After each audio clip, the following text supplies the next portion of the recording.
அப்படி கிரகணத்தை நீங்கள் சோறு திங்கக்கூடாது அப்படின்னா உங்களுக்கு எல்லா கிரகணமும் உங்களுக்கு தெரியாது.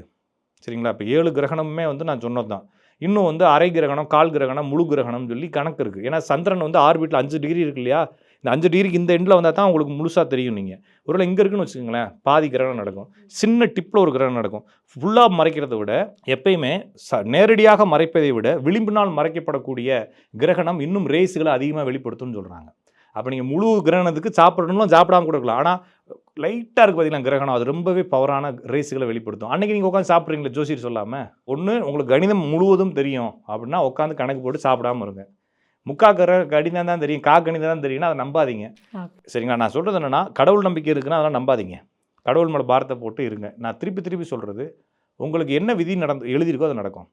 நீங்கள் கிரகணத்துக்கு சாப்பிட்டாலும் சரி, ஒருவேளை நான் கிரகணத்துக்கு சாப்பிடாமல் இருக்கிறேன், ஒரு 2000 வருஷமாக வாழ போகிறேன், என் விதிப்படி தான் வாழ போகிறேன்றதுனால ரொம்ப போட்டு குழப்ப தேவை. நீங்கள் வந்து நூடுல்ஸ் சாப்பிட்றீங்க, பர்கர் சாப்பிட்றீங்க, பிஸ்ஸா சாப்பிட்றீங்க, அதில் வராத நோயாக கிரகணத்தில் சாப்பிட்டு வந்துட போகுது.